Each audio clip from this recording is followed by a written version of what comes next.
Hello family, my name is Bree, and a lot of you have seen my previous videos, politics, and I've been getting a lot of responses that you guys want another one, so this one has been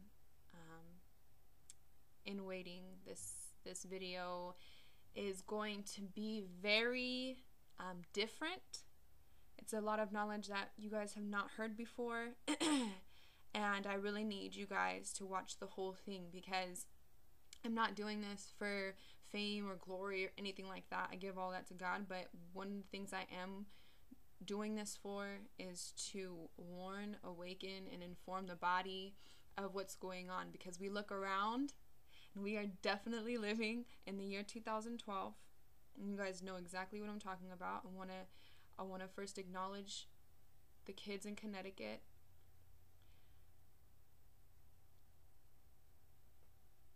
We are living in 2012, okay? And the things that I'm going to talk about today are going to be very unsettling for a lot of you, but I need you guys to stick with me, listen to everything, because it's the truth. I've done a lot of research. God's instilled a lot of wisdom to me. And I'm not religious, okay? Religion is what killed 40,000 people in Syria. I'm not religious. Okay, I'm very spiritual. I'm very about my walk with God personally, not, through any type of title. And I'm going to do another video on the difference between being spiritual and being religious. But first, we're going to go ahead and get into this one. This one is about pop culture. We're going to be discussing and highlighting one of America and the world's idols right now, and that's Nicki Minaj. But first we're going to get into the beginning, because we can't start a book without first reading the beginning. So we're going to go from the beginning of time, the very beginning of time. In the beginning there was God, okay? And I encourage everybody that if you don't agree with me, that's cool. Do your research, but just don't blindly give me some emotional opinion of why you don't believe me. Do your research, because I've done mine. So, in the beginning there was God. And God is the creator. Okay? He is, without a doubt. Everything is spiritual, family. The biggest lie that anybody can tell you is that everything isn't spiritual. Everything is spiritual. Every temptation you face, every decision that you make, we are living in a spiritual realm as well as a natural realm, because God is everywhere. He is omnipresent. So that means that we're living in a spiritual realm. If God is everywhere, then that makes everything spiritual. So in the beginning there was God. Okay, and God had his angels, and they were living in heaven, just thriving, living in paradise, living it up. And there was this angel, and his name was Lucifer. Okay, now Lucifer, he was the entertainment angel, and what I mean by that is he was so just made for absolute worship. Okay, in one study it said that there was actually instruments embedded into his body. That's how much he was made for worship. He was so beautiful. He was so absolutely gorgeous, and God loved Lucifer. Okay, loved him. But in all of Lucifer's vanity and talent, he thought, hey, I can be as big as God.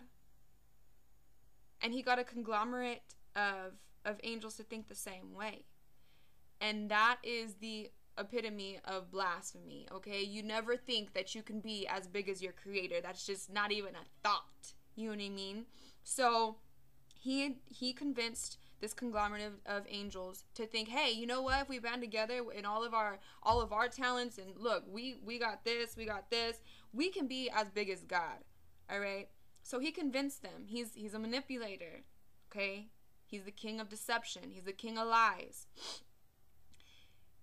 God knew this. He knows everything.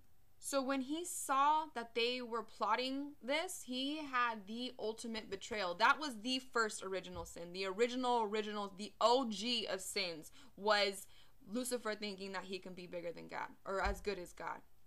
So in all of God's feeling of betrayal, he sent Lucifer and his conglomerate of angels to hell. Okay? Made this place for him specifically. It wasn't intended for humanity. Hell was never intended for humanity. Ever, ever, ever. So he sent them to hell. And in all of Lucifer, because you don't understand, think about getting excommunicated from paradise into going to the pit of it all. The pit. So, and you're never welcome back. You know what I'm saying? You're never welcome back into paradise. So in all of Lucifer's rage and wrath and unforgiveness, he developed such a ball of just negative emotions towards God for kicking me out of paradise. Okay? He devised a plot and a plan that he was going to invoke on this earth, that he was one day going to achieve the goal of being an equal to God. Okay? And he hates God for that. He hates him. So he said one day the people that you've created, they're one day going to worship me. And I don't care how long it's going to take. One day they will worship me. Watch. And we are getting to a place right now where people are now exemplifying more characteristics of Satan than they are of Christ. And what I mean by that is they want to be applauded for all of their glamour, vanity, beauty, and talent, and they totally demolish everything that God has told us to be, which is love your neighbor, don't judge, respect each other. No. Now we exemplify more characteristics of Lucifer as a people in general than we do it as God, because everybody wants to be the baddest bee. Everybody wants to be a rapper. Everybody wants to be this, that, and the other. Everybody wants to get acknowledged and applauded for their talents for men. But that's not what God intended. That's what Lucifer, that's the characteristics that Lucifer had first intended for himself, not God. So we're going to get into one of those characters, and that is Nicki Minaj. Okay, listen, Lucifer has set out an agenda to one day rule this earth, and he has ambassadors to fulfill his agenda. We are living in the devil's playground as we speak. Chaos is breaking out all around the world. Nothing is going right, family. And I know you know what I'm talking about. The natural disasters, the wars, the media influence that is sabotaging the minds of our youth. Sabotaging them. These youth praise these idols more than they praise God. These youth want to be like Nicki Minaj. They want to act like Nicki Minaj. They want to dress, talk.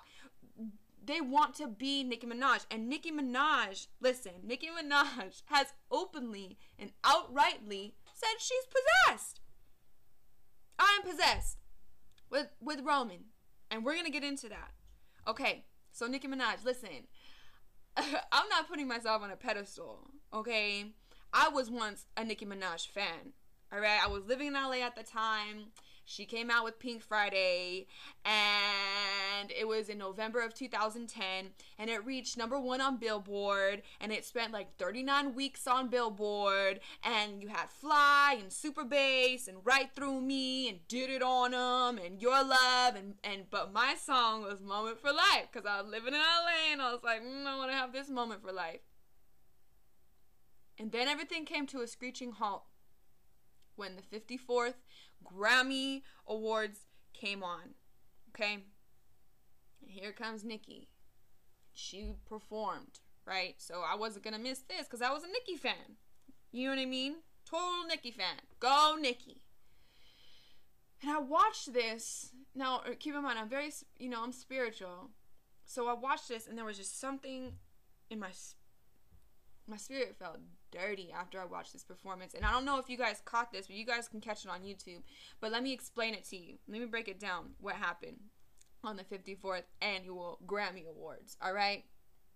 Nicki Minaj comes out, and she's sitting on this little confessional on stage, and there's a priest, and and she's performing, but she's saying her confessions to the priest, and the priest has his hands over his ears like this, like, I don't want to hear what you've done, crazy. And she's like laughing, and like she's having a good old time just torturing this priest with all the things that she's done. Then it flashes to a room. It's like a video, and it says the exorcism of Roman, exorcism of Nicki Minaj. So it flashes, and there's this white woman, and the priest, knocks on the door, and he was like, where is she? And so then it flashes to Nicki, and she has, one of her blonde wigs on when she's putting lipstick all around her face, and she's like, I'm so pretty. And so the priest walks in, and she looks at him, and then she climbs up a wall, right? She climbs up in the corner of a wall, and she, like a friggin' demon, right? And the priest goes, who are you? And she was like, what's your name? And she was like, Roman. And so, you know how Nicki does it. So then it flashes to the stage, right? And the way it's set up, it's like we're in a freaking tribute seance room. It's red candles, and there's a choir in the back, and they're singing this off-tuned version of Come All Ye Faithful, and there's dancing priests and all this crazy stuff, like totally demented religion. Like, it was like we were watching one of the Satanism's tribute, like one of their services, and she's on this, she's strapped, and she's singing Roman Holiday. Okay, now let me tell you what Roman Holiday means. Roman Holiday, now listen, stick with me, family, because this is gonna get really crazy. Roman Holiday is the enjoyment or satisfaction derived from observing the suffering of others. All right? That's what Roman Holiday means, okay? So she's on this table, she levitates off the table, okay? And then there's little altar boys, and there's women like showing all their cochinas right in front of them. Like, it is total seance, exorcism, freaking outright. It was just absolutely incredible how blatant the demonicism was in her performance, okay? Now, she is part of an agenda. Nicki Minaj is part of an agenda to totally desensitize you, to degrade you, okay, to dumbify you, to distract you, and she's part of an agenda of demonicism. Now, that's when I started to look at Nicki some type of way, because I was like, you know what, that was blatant outright. I went to school for music business, and we had to do a trends class, okay?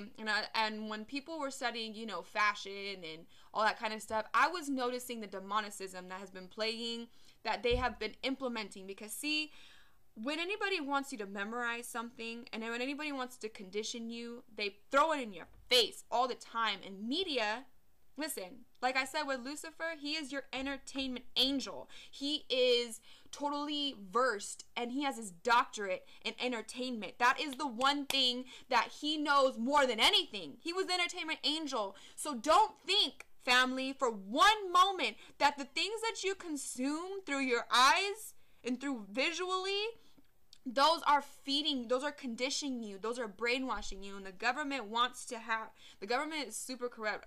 Listen,